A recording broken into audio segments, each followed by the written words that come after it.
অষ্টাদশ শতাব্দীতে মুঘল সাম্রাজ্যে উৎপত্তি হয় একটা খাবার, যার নাম নেহারি। আরবি ভাষায় নাহার শব্দটির অর্থ দিনের বেলা। এই খাবারটি সাধারণত সকালবেলার নাস্তাতে খাওয়া হয় বলে এহেন নামকরণ করা হয়েছে। তবে কখনো কি ভেবেছেন সরাসরি পাকিস্তানের বিখ্যাত কোনো বাবুর্চির হাতের রান্না করা নেহারি দিয়ে হবে আপনার সকালের নাস্তা? রাজধানীর মিরপুর 1-এ অবস্থিত বিফ হোটেল দেশে প্রথমবারের মতো সরাসরি পাকিস্তানি বাবুর্চির হাতে রান্না করা ব্যতিক্রম সুন্দর খাবারের পথ চলা শুরু হয়েছে। রান্নার কৌশল এবং পরিবেশনার অভিনবত্ব সাথে মনোমুগ্ধকর স্বাদ এই নেহারিকে করেছে 10-এ 10 পাওয়ার মতো এক আইটেম। আসলে পাকিস্তানি স্বাদ তো কখনো এর আগে টেস্ট করা হয়নি, যেহেতু এবারই প্রথম। তারপরে এভারেজ টেস্ট আমার কাছে ভালো লেগেছে। আর যেহেতু স্পাইসির ব্যাপারটা ওটা আমার ভালো লেগেছে, কারণ আমি একটু কম ঝাল খাই। হ্যাঁ, বাচ্চাদের জন্য ভালো, আর আমার মতো যারা কম ঝাল খায় তাদের জন্য বেটার। আমি যখন আসছি যে মেনু কার্ডে দেখছি আপনারা হচ্ছে পাকিস্তানি শেফ এটা রান্না করছে, তখন আমি জানতে পারছি এখানে মেন আমি যেটা একেবারে ডিফারেন্ট বুঝতে পারছি সেটা হচ্ছে এখানে মশলার ইউজটা খুবই কম করা হয়।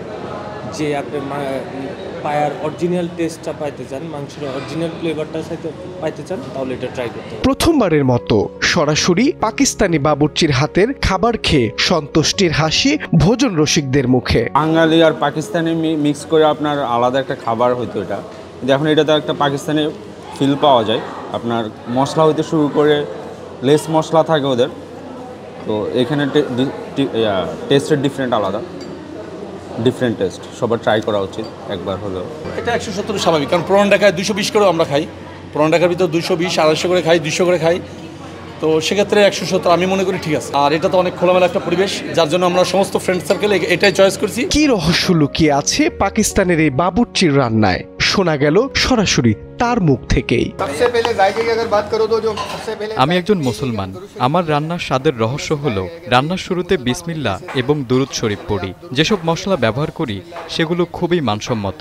নেহারির জন্য প্রস্তুত করা পায়াগুলো তৈরি হতে প্রায় 4-5 ঘন্টা সময় লাগে। আশা করি খাবারটা খুবই ভালো লাগবে, সঙ্গে থাকবে রুটি। এটি স্বাস্থ্যকর। সারাদিনের ক্লান্তি ও কাজের শেষে এই নেহারি আপনাকে শক্তি যোগাবে। বলে রাখা ভালো, আমার বাবার নাম হানিফ পাকওয়ান, তার কাছ থেকেই আমি রান্না শিখেছি। তিনি করাচির বিখ্যাত রন্ধনশিল্পী। স্বচ্ছতা ও ভালো মানের হালাল খাবারই হতে পারে একটি প্রতিষ্ঠানের উন্নতির সিঁড়ি, এমনটি মন্তব্য করে প্রতিষ্ঠানের কর্ণধার বলেন, তারা প্রতারণা ছাড়া আর কিছুই করে না। এটা আপনারা অনেয়ারে দিতে পারবেন, আমার কোনো ভয় নাই, আমার কোনো, কারণ আমি সৎভাবে ব্যবসা করি। তো আপনারা দেখবেন 200 টাকার মুরগি 1 কেজির দাম 160 টাকা বা 170 টাকা, তাই না? সেই মুরগি তারা 1 পিস সেল করে 200 টাকা, 250 টাকা, 300 টাকা। হয় ভাই, কেন? মানুষের সাথে এত প্রতারণা করার তো কিছু নাই, তাই না?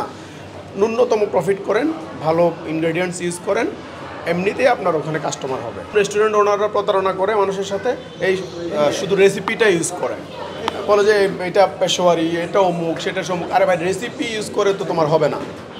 তোমার পাকিস্তানি শেফ, যদি পাকিস্তানি খাবার যদি তুমি বাঙালিকে দিতে চাও, পাকিস্তানি শেফ নিয়ে আসো। এভাবেই যুগ যুগ ধরে পৃথিবীব্যাপী মোগল খাবার জয় করে চলেছে ভোজন রসিকদের মন। আমার কাছে যে বিষয়টা মনে হচ্ছে, আমি প্রচুর পরিমাণ ভোজন রসিক মানুষ, বিভিন্ন জায়গায় খাওয়া দাওয়া করার একটা অভিজ্ঞতা আছে আমার। সেই হিসেবে কেন যেন মনে হচ্ছে এটা একটু ডিফারেন্ট। এবং আরেকটা বিষয় যদি একটু বলতে চাই, এটা খাওয়ার পরে মনে হচ্ছে যে মানে পুরান ঢাকার যেই ধরনের নেহারি আমরা খাই তার চাইতে একটু ভালো। মোগল সাম্রাজ্য শেষ হওয়ার 200 বছর পরে এখনো মোগল নবাবদের শানদার ইতিহাসের যে বিষয়টি আমরা সবচেয়ে বেশি স্মরণ করি তা সম্ভবত খাবার।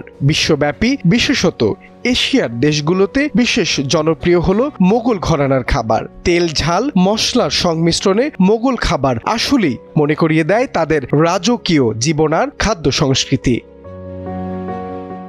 মাহবুব আলম শ্রাবণ, সময়ের আলো, ঢাকা।